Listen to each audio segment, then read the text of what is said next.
You know you make me want to shout, throw my hands up and shout, kick my heels up and shout, hey, hey, hey, hey. We're on. What are you really gambling with? Another massive episode of Hold All Tickets. We've got Group 1 action up in Sydney and in Melbourne. Katie, this is one of the great weekends, isn't it? Oh, it sure is. The time-honoured Newmarket Handicap at Flemington, and then a little bit of newness with the All-Star Mile thrown in there. Great racing all round, but I'm really looking forward to up here in Sydney, the Randwick Guineas. And she's an alibi from Melbourne. She was so dominant first up. There hasn't been a filly win since Mosheen back in 2012 when the Randwick Guineas, but I think she can get the job done, Brownie. Plenty of superstars in action. Come out now. Hold All Tickets. Welcome to another episode of Hold All Tickets, brought to you by Tab. Get race day ready with expert tips from the team at Sky Racing, plus runner insight to help you do the form fast. It's great to be back for another episode. I do apologise to the Hold All Tickets family. I was stuck in Launceston last weekend, and I know that Alex and Gilbert called up last minute to do the show and found plenty of winners as well. But I don't want to name names, but Virgin cancelled on me. Qantas cancelled on me, and I ended up flying out about 8.5 hours later on Jetstar. So wasn't ideal, but here I am, and I'm very, very excited because I think it's one of the best race days of the calendar. We've got massive Group 1s at Flemington and obviously a couple of Group 1s up at Randwick as well. So 4 Group 1s and 5 Group 2s across the country. And joining us, as always, is Katelyn McDonald. How are you, Katie? Great to have you back. Yeah, incredible. It was such a good weekend, Brownie. Of course, not much celebrating was going on because James came back after the races on Randwick, and then he had to jet off to ride the next day at Shaftesbury. But what remarkable horses they are. Autumn Glow unbeaten now, 10 for 10, her second Group 1. She just looks like she's getting bigger and better. And Romantic Warrior, like, what can you say about this horse? He's had surgery done, a screw put in his joint, and he looks like he's getting faster. He won by 4 lengths on Saturday with his ears pricked. It's just, he is a remarkable horse, one of our all-time favourites. That's why he's painted behind us. Yes. And, can't wait to see where they go with him next. I think there's, of course, the last leg of the Triple Crown series, over 2,400 metres at Shaftesbury, or they will go to Japan. So we'll have to wait and see. Both very painless watches as well. You wouldn't have had your heart in your mouth at any stage of those 2 races. Oh, I still do. I get so nervous. I think I'm more nervous than what James is, to be honest.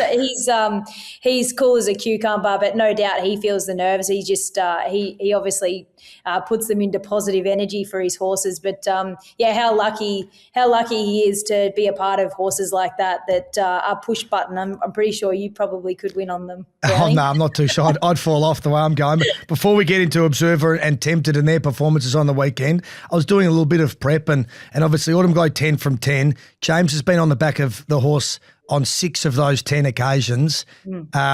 Couldn't ride Epsom Day because of Via Sistina coming to Melbourne. Why wasn't he on the back the other few? Because Tyler Schiller was on debut and Kieran McAvoy's ridden on 3 occasions. Yeah, that's a good question. I think he would have either been on something else or maybe the weight. Right. If you have no weight, I'm not sure why he wasn't on the other occasions, but there would have been a good excuse. Well, there'd need to be. I know that he's always, before she even stepped out, always had a big opinion of her. So, yeah. And of course, it's not up to him. It's up to Mr. Waller. Well, that's another reason why he gets trumped by Mr. Waller. That's for sure. Observer just continues to get the job done. The race was run a little bit differently to the way Observer likes to bowl along out in front, but Ethan Brown did a magnificent job.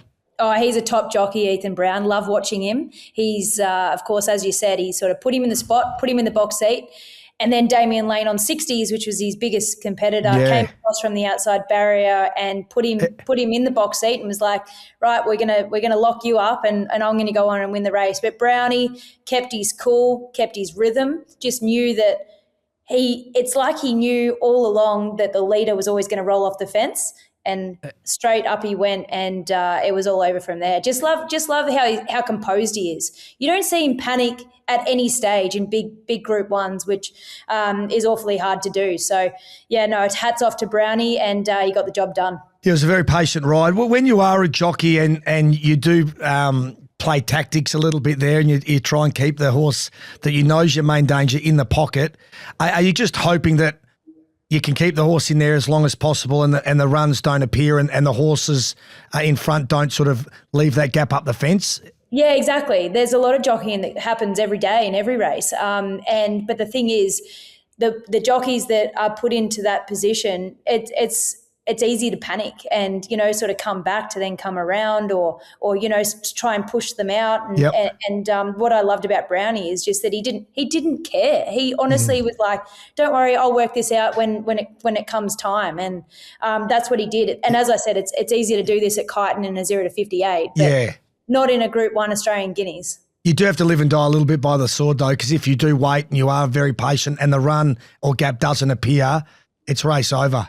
Yeah, it sure is. And that's, at the end of the day, you can't jump them. Yeah. And, if you just have full faith in your horse, I feel like the good luck comes to you sometimes. And Tempted was another good, strong performance. That was one that probably punters who had a lot of these horses in multis just fell in. I was expecting, quite a dominant display, and it loomed up and hit the front. You thought, it's going to win by a length or more. But, the horse on the inside fought back. And did you think when they hit the line that the horse had won, Tempted?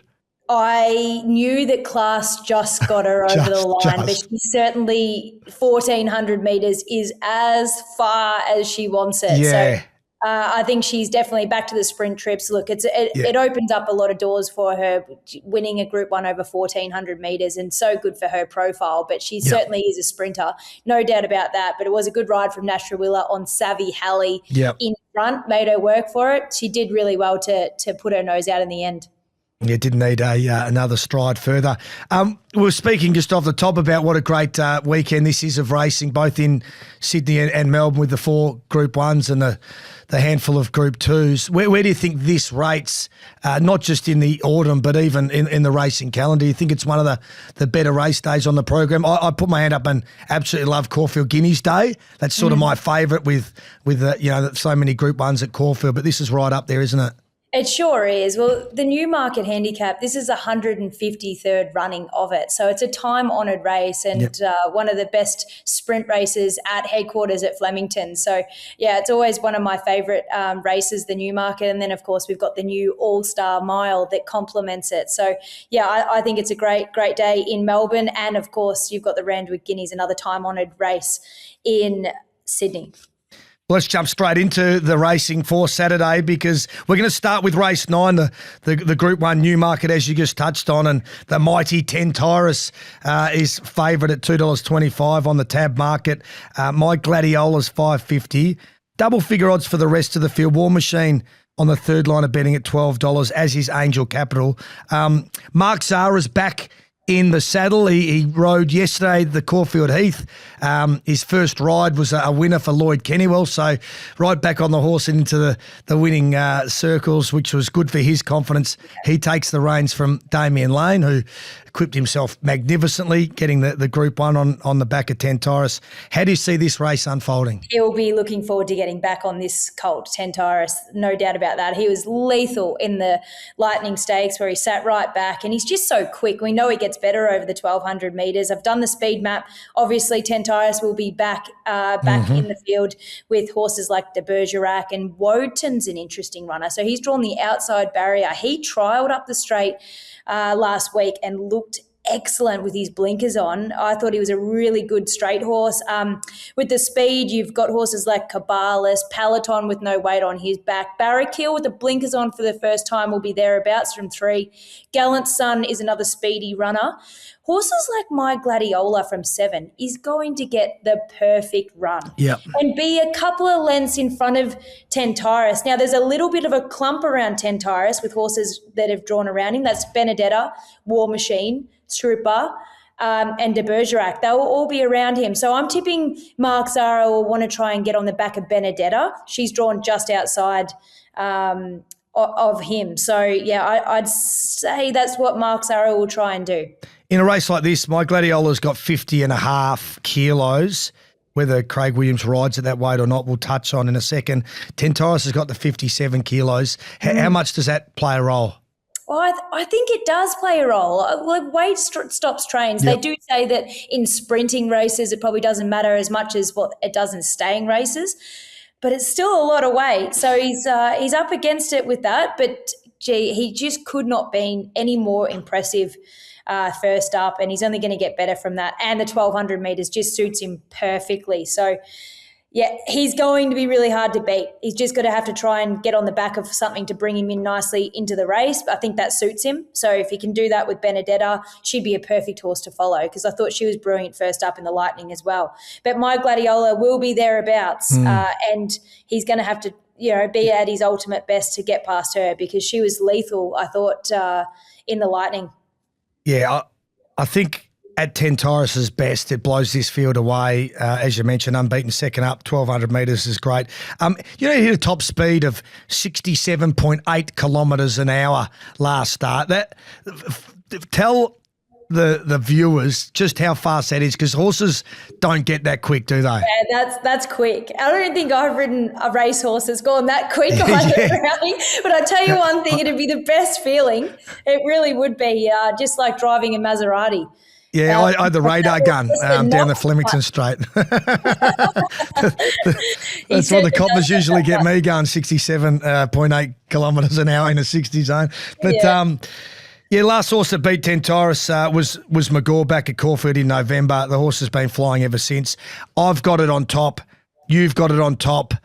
Were a few little whispers down here in Melbourne that the horse might have just been a little bit under the weather over the weekend, might have missed a little bit of work. But if it goes to Flemington Saturday, fit and firing, should be winning. Agree?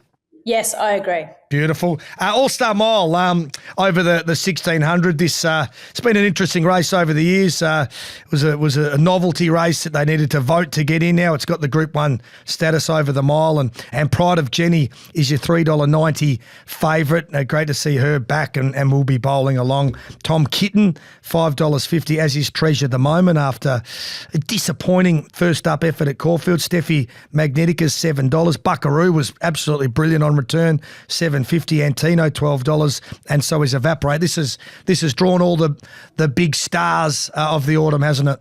Yeah, it sure has. And big star that's coming in from Hong Kong is Hugh Bowman to ride in this race too. And that's my tip, Steffi Magnetica. So looking at the speed map, of course, Pride of Jenny. Look, she's drawn barrier 2. It's not ideal because she usually steps just okay, and then she takes a little bit of time to muster to find the lead. But one thing's for sure, the jockeys know that she is going to find the lead. So I would imagine they'll let her go. If they really want to cross her, they probably could. Like Watch Me Rock is an interesting horse with Willie Pike. He's a horse that probably could go forward, and if he really made his intent, he could cross her, but I don't think he will. Sabaj is a horse that will kick up and hold a spot as well. Antino from 1 will find his way back, I'd imagine, but he'll also want to be, I'd say Jamie Mellon will want to try and be off the fence, but she might not have a choice. Buckaroo will be back with Steffi Magnetica from barrier 4. Evaporate will go forward. Treasure the Moment's interesting. What do they do there? So he wasn't happy, Matt Laurie, with Damien Lane going forward in the futurity. I didn't think it had to lead. I didn't think. I thought that he should have just taken a box seat. They did go quite fast. Did they though? Well, he began well. I think he rode her like the odds-on favourite that he should have. And I think anyone would have done the same thing. So I don't think she's going that well personally. So we'll see. We'll see what happens on the weekend with Treasure the Moment. But anyway, Damien Lane's been taken off her. We'll see what Ben Mellon can do. Yeah, really good horses kick away and win, I think, and Treasure the Moment didn't do that. I'm with Tom Kitten here. I really enjoyed the return at Caulfield when it got up right on the wire and beat Feroce on the line. 1 month between runs, but they've given it the horse a trial in between and ticked things along nicely. And looking to go back-to-back, won this race last year, beating Mr. Brightside. I'm looking forward to Matt Hill's commentary and when he says Tom Kitten claws away and wins again. He just needs to add that again to the end of his call. Also, she won it 2 years ago. She's looking for 2 wins in this race. Yeah. So really, really good race, this one. And $5.50 for Tom Kitten's good value. Certainly $7 for Steffi Magnetica is a good each way play. So a bit of value there for the punters. The Group 3 that we'll look at here over the 1,400 metres on display is $3.80. That's the Shaftesbury Avenue Handicap. Persian Spirits $4 for Simon Wild. Cafe Millennium $4.80. Here to Shock for the Hayes team. We've got a couple of nice chances, $6. Welcome to the Show's $8. Wonder Boy $11 and $16 or more the rest of the field. His smallish field can sometimes be difficult to work out speed maps, but do you think On Display is going to be leading? I don't. No, Here to Shock? I don't. I think Here to Shock will get complete control here from the speed map point of view. You've got horses like Welcome to the Show from Barrier 1, but I don't think he'll want to push for the lead. She Light won't be far away. Precious Charm from 2 will hold a spot. But one thing I'd always thought as a jockey is when there's speed drawn in, they don't go quick. It's when the speed's drawn out that they push forward and generate speed is when it happens. But there is no speed from out there other than On Display. Now, she's first up and she's also, I think they're riding her plus a kilo. So Ben Mellon will ride 55 here. So she's first up. She's pretty short. Very short. 1,400 metres first up. I think we look around her. Let's look around her. Here to Shock with the race fitness. I thought he ran really well over in New Zealand. Look, he's such a good horse. He loves it. Well, he doesn't probably race the best at Flemington. He's had the 7 goes there for nothing, but he does love the distance. He's had the 10 wins over the trip. So I just think from a speed map point of view, he looks like he is going to get complete control here, and I think he'll be hard to beat. One horse that I did have on top and I love, but I'm worried about how far back he's going to get, is Cafe Millennium. He just loves Flemington and he loves the 1,400 metres. So if they do generate the speed, I think Cafe Millennium will find the front and he'll be the hardest to beat. Yes, great minds almost think alike there. You were with Cafe Millennium and you jumped off with Here to Shock, but I'm sticking with Cafe Millennium. The first up run at Caulfield I thought was brilliant. Second or third last, peeled out, had to do a fair bit of work and hit the line brilliantly. And then I wasn't shocked to see the horse come out and win next up. Pretty tough win too, challenged and needed to sustain that long effort up the straight when it sort of got to the 400 in that listed race, so certainly can go on with it. 2 years Cafe ago, Millennium. he ran 3rd in the Randwick Guineas. Yes, there you go. He's always been a good horse. So I'm nearly with you. I only changed my mind because of the speed map. So anyway, we'll see. We will see. It's got a big heart, I reckon, and Celine Gaudray knows the horse really, really well. So again, we've gone with a little bit of value and overlooked some of the favourites there.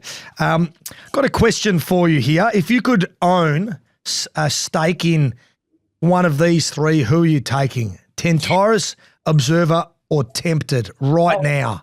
We'll give you 5% of one of those 3. You got to choose. Well, okay. Can we take out this? Obviously, the 2 colts. Yeah. So they're going to be worth a lot more than the filly. Yeah, irrespective of value, just for on race day. Oh, well, I think the filly, Tempted. Yeah, really. Yeah, love her. You know, I was up close and personal with her on Saturday. She's only little, but gee, she's got a big heart. She's little. She's fun to watch, isn't she? How quickly does she sprint? Yeah. It's amazing. I mean, Tentaris also does the same thing, but I think the fillies have bigger hearts.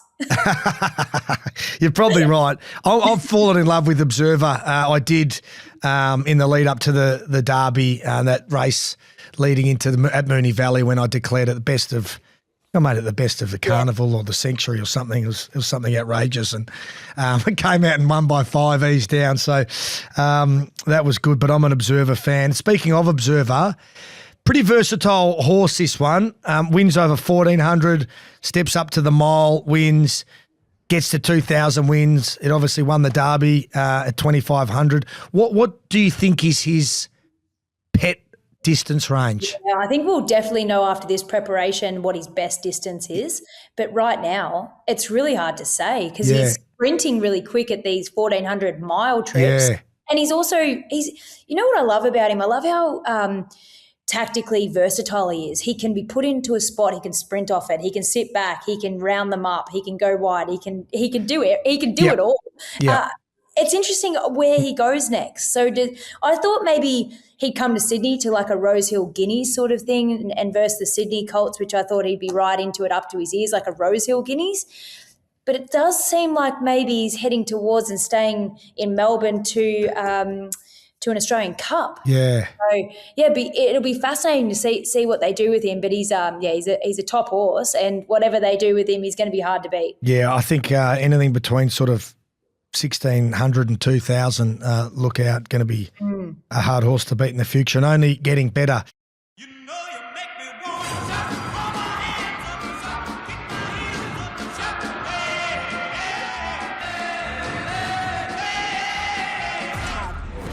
Hey, We're on. What are you really gambling with? Black Booker time. Sign up with Punters Light account to get your free access to our Black Booker features. Now, rarely do I come equipped with two, but I have today, and we are adding, and you'll know this race, it was the Skyline, the $750,000 runner, Central Europe. Oh, How good was the debut performance? Just beaten a pimple by the other Waller runner, Campion d'Italia. yeah.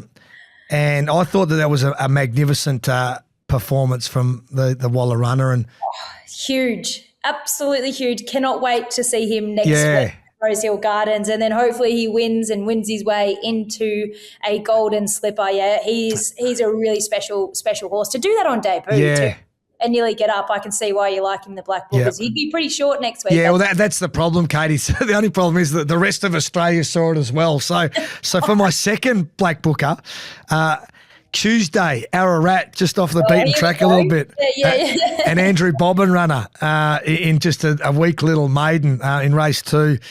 This horse, Fashion World, absolutely flew down the middle of the track to get second. The Todman runner won that day. Had a nice day Tuesday at Ararat, 1-3. But Fashion World, I think. I'll write it down. Yeah, up to 1,200, 1,300 next start.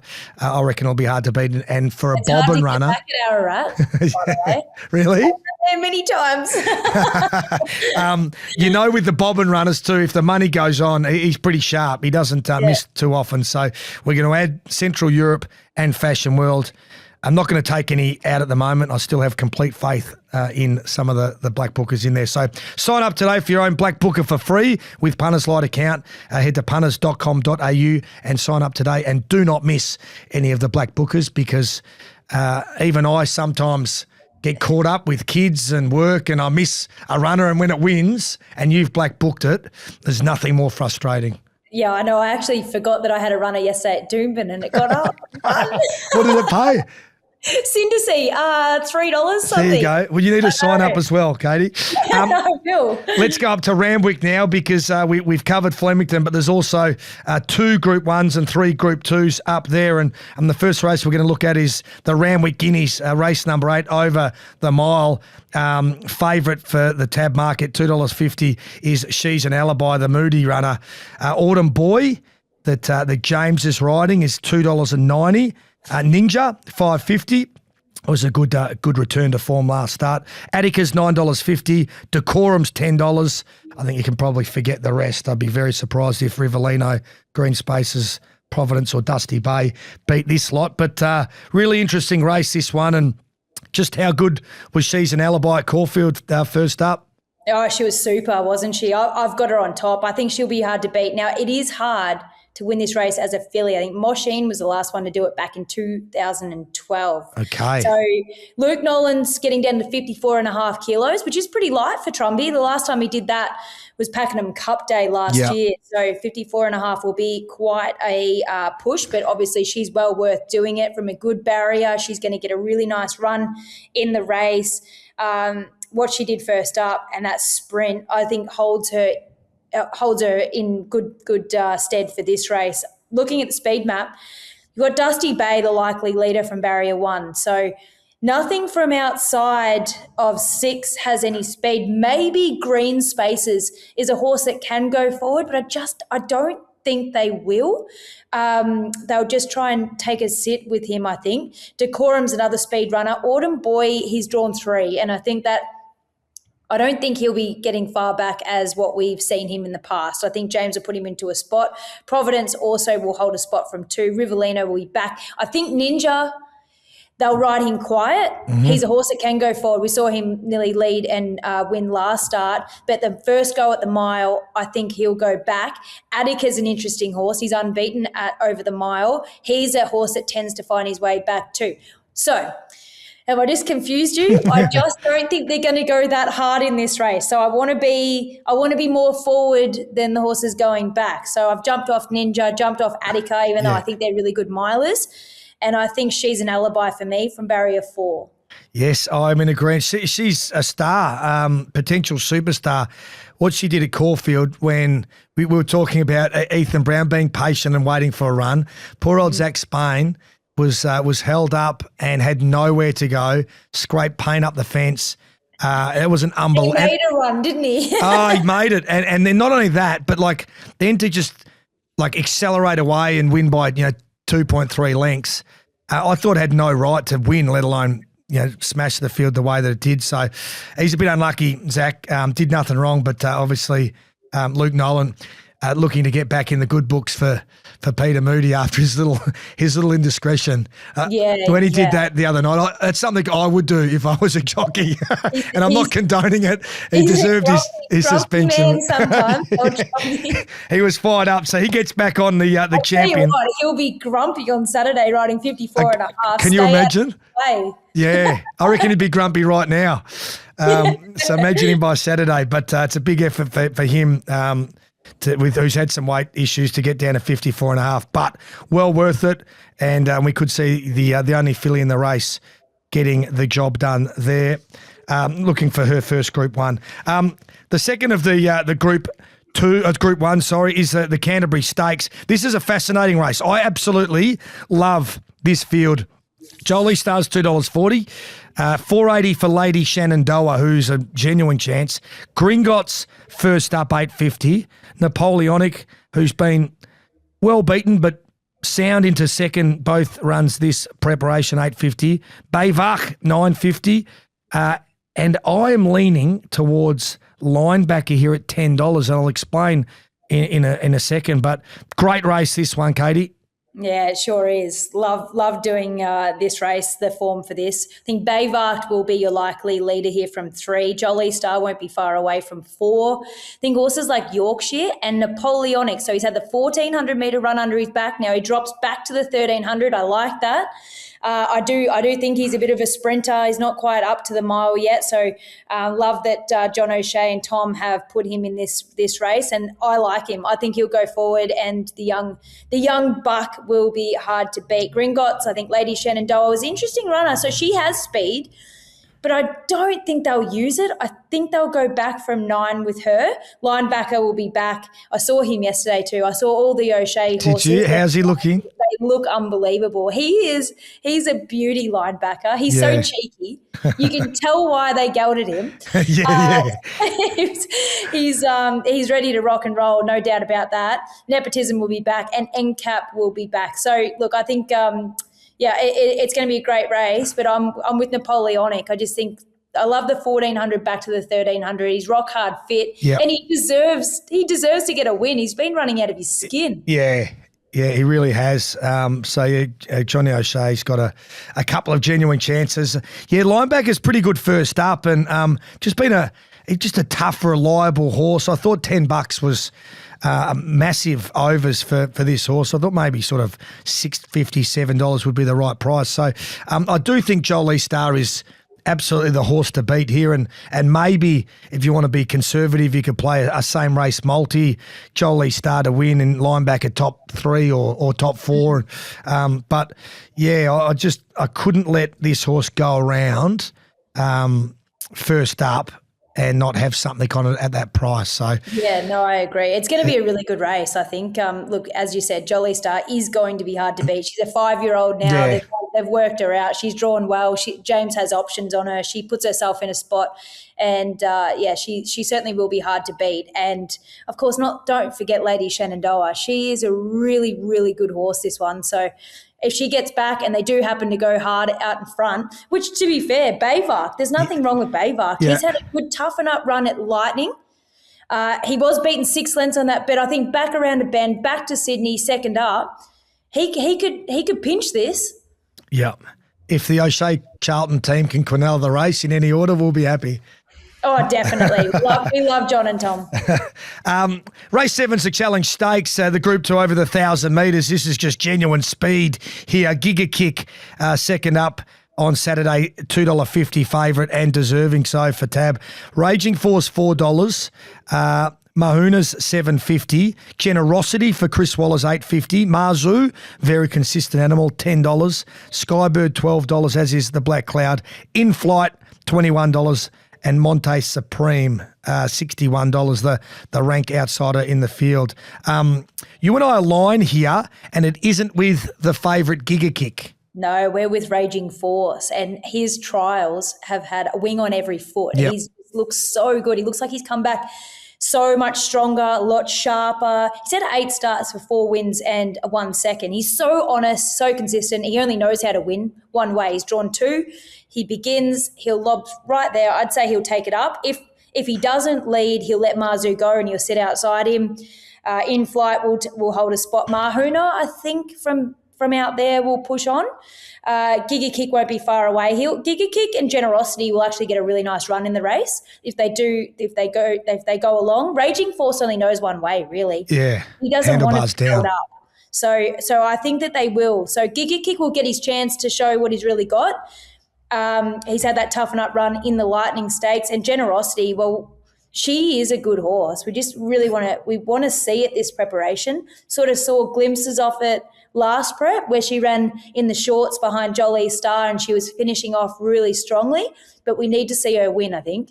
I did form last night today on it being a soft track up there at Randwick, and I know one of the reasons I've lent towards Raging Force is because the horse just loves a soft track, 4 wins from 5 starts. What's the weather like up in Sydney, and what do you expect the track to be on Saturday? Well, it's sort of mixed, the rain forecast, and it sort of comes and goes. It's definitely, we saw a little drop of rain last night, but nothing. I mean, I'm a little bit away from Randwick, and sometimes it can be raining here and not over there. But look, I'd say it will be no worse than a soft. If it's a good track, do you change your opinion here on Raging Force, or you just like the horse no matter what?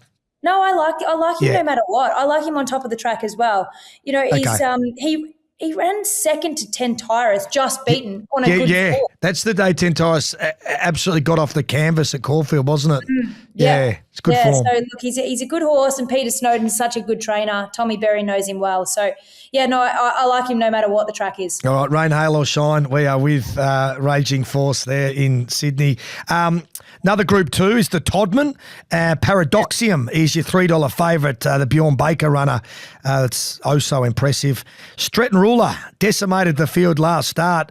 $9 they put up. The bookies have learnt. Tab have learnt, $3.20. What it did to the field in the silver slip was unbelievable, and well done if you found it. Because I did. Do you remember I said that was the one I was like the least confident in, and it's come out and been the most dominant? That's punting sometimes. Hendricks, $6.50. Tornado Valley, $7.50. Wolf Gap, $9. You've looked for a little bit of value here, haven't you? Yeah, just before I get into my tip, what a good race this has been over the years. Horses like Yes, Yes, Yes, who went on won an Everest. Farnan went on and won a Golden Slipper. Animo won this race back in 2021. Switzerland won it. And should we say his name again? Tyrus won it last year. He won this race and then he skipped the slipper and he won the size. It's a good on the board, isn't it? My tip is Wolf Gap here from Barrier 1. I've got a feeling this horse is really good. He ran enormous first up. And from Barrier 1, he's just going to get a really nice run in the race. I know they've got big wraps on Paradoxium and he trialled up really well. He's the likely leader. Eviction notice will come across from 8. Stretton Ruler. If he wins this, he'll be so hard to beat in a Golden Slipper, won't he? Like, just with 2-year-olds, they just come and they come and go, don't they? Like they're hard to find consistency. So he's done nothing wrong. He was unbelievable winning last start. Incognito has blinkers on first time. I know they've got a huge opinion of him. And he'll find a nice spot from 3. Hydrix has the blinkers on for the first time too. So awkward barrier for him. Not sure where he gets to, but they look like they will run along. But I'm going to be with Nashuilla on Wolf Gap for the Friedman team, just poking up the fence and hopefully getting the split. There you go, $9, good value. I'm sticking with Stretton Ruler. How can you jump off that horse after what it produced last start? And I think it can improve, go to another level. And you're right, if it wins on Saturday, look out for the slipper. We've got some more racing a little bit later in the week. So there's the Canberra Cup and the Black Opal on Sunday. Yeah, don't forget about that because it's always a good lead-in, especially the Canberra Cup. We saw Arapaho win the Canberra Cup and then go on and win a Tancred. So you can see a progressive stayer come through the Canberra Cup and, of course, the Black Opal for the 2-year-olds. Yep. A lot of slipper chances can come through there. And we love Monday, Adelaide Cup, long weekend. And Monday, get to the Adelaide Cup because it's a cracking day. I actually was looking at the fields aren't out just yet, but Newfoundland has been one for the Waterhouse Bot team that's ran second last year and had a pretty similar campaign leading up to this year. It's $11. It was a good win at Warwick Farm too back in that small field, and I've just put a line through what it dished up last start, but this would be somewhat of a mini grand final for you if they can steal an Adelaide Cup. And he's a horse that goes forward and he makes his own luck. So, yeah, I can see why you like him. And Garachico is also another chance. And Berkeley Square's the highest rated horse in this, so that's why he's got top weight. But he was a great winner last start, and it'd be good for the team there, Dan O'Sullivan, to win with Berkeley Square. But it's always a great race. It always comes down to who gets the best run. Yeah, doesn't it? Yeah. And because it's such a long distance race, you see some mid-race moves. And who was it a few years ago, Katie, that the saddle slipped right at the start and still rode the race out and loomed up and nearly won? It would have been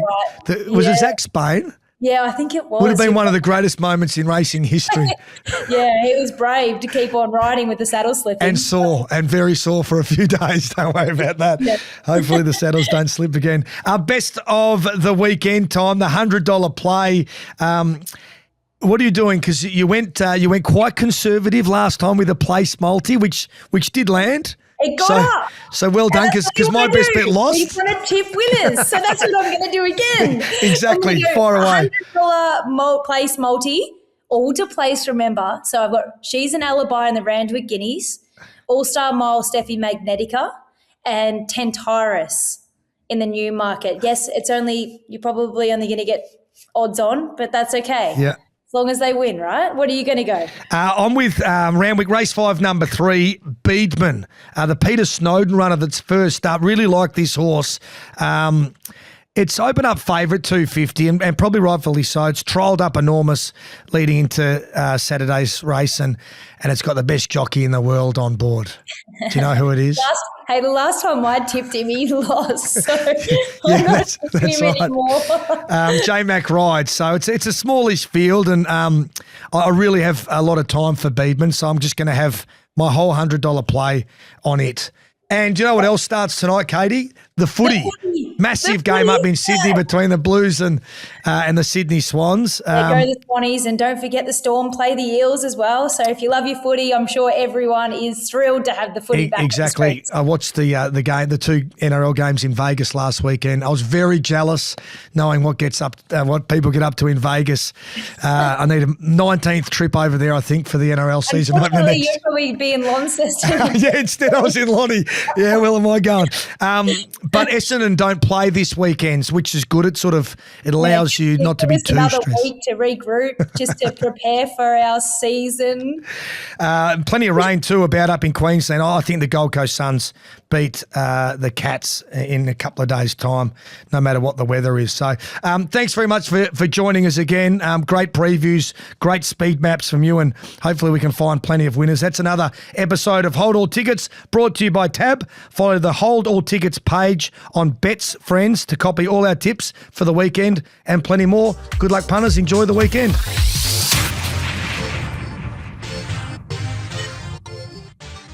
You know you make me want to shout, throw my hands up and shout, kick my heels up and shout, hey, hey, hey, hey. We're on. Imagine what you could be buying instead. For free and confidential support, call the number on the screen or visit the website.